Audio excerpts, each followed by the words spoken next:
Hello friends, क्या आपने कभी सोचा है कि एस्ट्रोनॉट्स जो धरती से स्पेस की तरफ जाते हैं, स्पेस में बैठ करके वो जाते कहाँ पर हैं और वो रहते कहाँ पर हैं, उससे वापस कैसे आते हैं।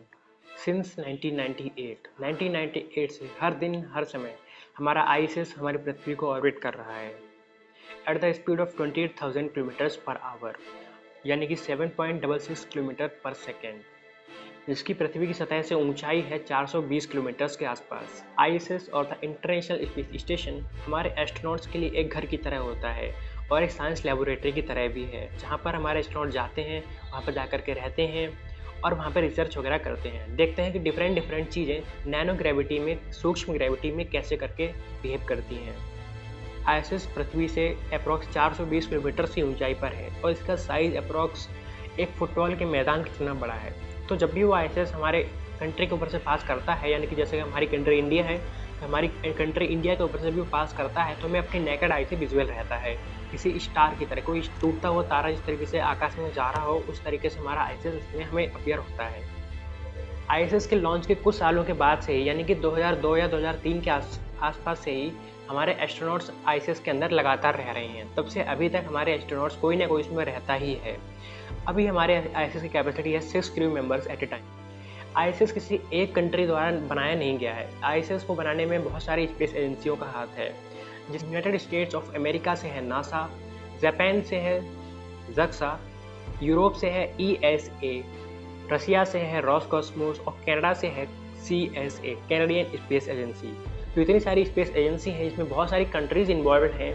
तो इन सभी कंट्रीज ने मिलकर आईएसएस को असेंबल किया है। आईएसएस का साइज, जैसा कि मैंने आपको बताया, कि फुटबॉल मैदान जितना बड़ा है। तो इतना बड़ा कोई भी स्ट्रक्चर स्पेस में आकर पहुंचा कैसे? तो स्पेस में इसको कई सारे पार्ट्स में ले जाया गया था, जहां पर इसकी ऑर्बिट में ही इसको बाद में असेंबल किया गया है।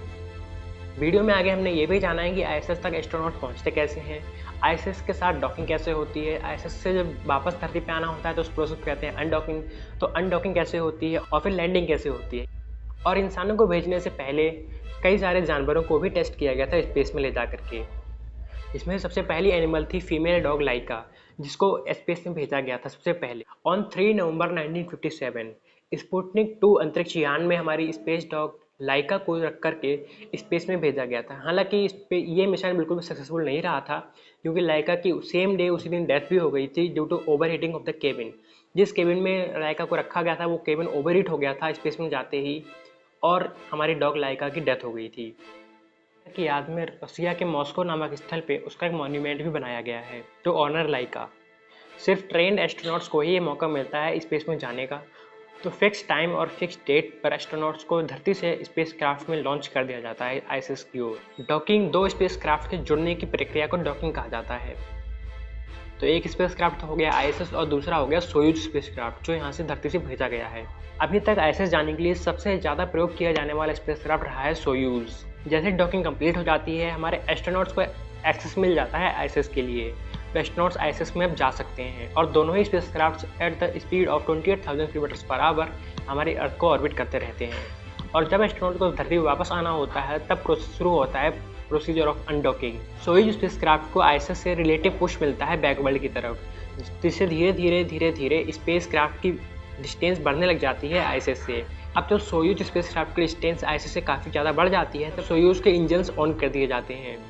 अब शुरू होता है सबसे ज़्यादा कठिन और सबसे ज़्यादा चैलेंजिंग दौर, जो कि है री एंट्री का, एटमॉस्फेरिक री एंट्री। अगर इतनी ज़्यादा हाई स्पीड में कोई भी चीज़ एटमॉस्फेयर की तरफ बढ़ती है, तो फ्रिक्शन के कारण उसमें आग लग जाती है और आग लगने से वो एटमॉस्फेयर में ही जल के राख हो जाती है और हमारी पृथ्वी इस तरीके से एस्ट्रॉइड्स, मीटरॉइड से अपने आप को बचाए रखती है।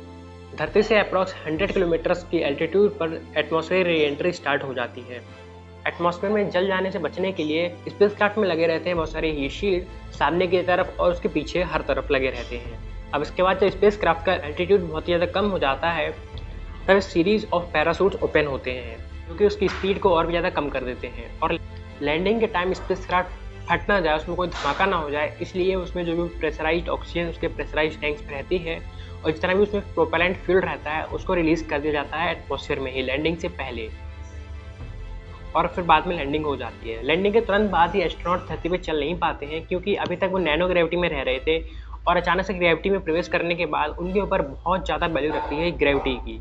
ग्रेविटी बहुत ही ज़्यादा स्ट्रॉन्ग फोर्स है जिसको कि आपको धरती पर रहते हुए उसको बिल्कुल भी पता नहीं लगता है, लेकिन ग्रेविटी बहुत बहुत ही ज़्यादा स्ट्रॉन्ग फोर्स होता है। 1 फरवरी 2003 को स्पेस शटल कोलंबिया को धरती पर जब वापस लौटना था, तब वापस लौटते वक्त उसकी हीट शील्ड में बहुत बड़ा दरार होने की वजह से वो एटमॉस्फेयर में ही जल के उसके बहुत सारे टुकड़े हो गए थे, जिसकी वजह से उसमें बैठे सभी एस्ट्रोनॉट्स की दर्दनाक मौत हो गई थी।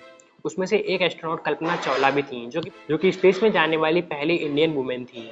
हालांकि नासा को इस बात की भनक पहले ही लग चुकी थी कि री एंट्री के दौरान इनके साथ कुछ हादसा भी हो सकता है, क्योंकि जब उनका स्पेसशिप धरती से लॉन्च किया गया था तभी उनके स्पेसशिप के सामने की तरफ से बहुत बड़ा टुकड़ा टूट करके उनकी हीट शील्ड से टकरा गया था, जिससे कि उनकी हीट शील्ड में बहुत बड़ी दरार आ गई थी। अब आईएसएस को भी 24 ईयर्स ऑलमोस्ट कंप्लीट हो चुके हैं स्पेस में, तो आईएसएस में भी एजिंग के साइंस आने लग गए हैं, जैसे कि कुछ इस पर दीवार वगैरह में दरार आ जाना। तो नासा ये ऑफिशियली डिक्लेयर कर चुका है कि आईएसएस को 2031 तक पैसिफिक ओशियन में क्रैश करा दिया जाएगा। वीडियो देखने के लिए आप सबका धन्यवाद। Thank you so much.